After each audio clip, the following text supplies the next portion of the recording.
du 1er décembre 2019, après le paiement d'une prestation au service commercial de Guérita TV Monde, vous recevrez gratuitement un t-shirt, une casquette, un porte-clés et un calendrier de l'année 2020.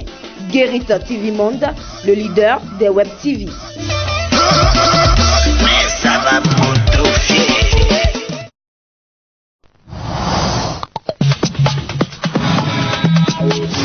Bonjour. Paiement électronique de recharge prépayé. La grosse arnaque. Titre en manchette Matin Libre ce vendredi 25 octobre 2019.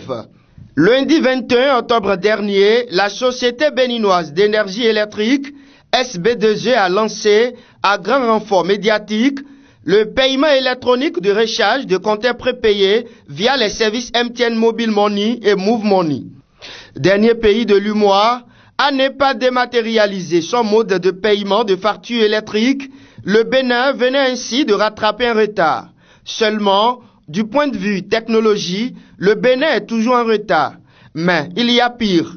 Avec le 1% qu'il faut payer, en plus du montant de recharge, le consommateur final est grugé selon le quotidien Matin Libre. Poursuivons cette rubrique sur Guérita TV Monde. Adoption de son rapport d'activité.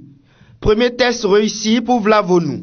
Sans tapage, sans incident et sans surprise, le premier rapport d'activité du président de l'Assemblée nationale du Bénin, Louis Vlavonou, a été adopté à l'unanimité des députés présents et représentés.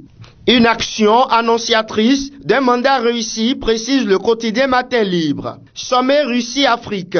Moïse Kérékou, l'autre voix du Bénin à Sochi. Du 22 au 24 octobre 2019, se déroule à Sochi au bord de la mer Noire le sommet Russie-Afrique. À l'instar de plusieurs autres chefs d'État d'Afrique, le président Patrice Talon y séjourne. Mais une autre voix alternative du Bénin est présente à ce forum. Il s'agit, selon Matin Libre, de Moïse Kérékou, invité ex-qualité de spécialiste des questions d'intégration africaine et de panafricanisme. Inondation à Cotonou. La situation préoccupe Yonofou. Face à l'abondance des pluies avec les conséquences néfastes, notamment l'inondation de certaines artères stratégiques de Cotonou, le maire Isidore Yonofou s'emploie à trouver des solutions pour soulager les peines des populations. C'est le cas de la voie passant devant le supermarché Franprix à Kadiaou qui a reçu ce jeudi 24 octobre 2019 la descente de l'autorité municipale accompagnée de ses services techniques pour des opérations de curage et de dégagement visant à rétablir la circulation rendue compliquée par la stagnation des eaux de ruissellement. Merci à vous et bon week-end.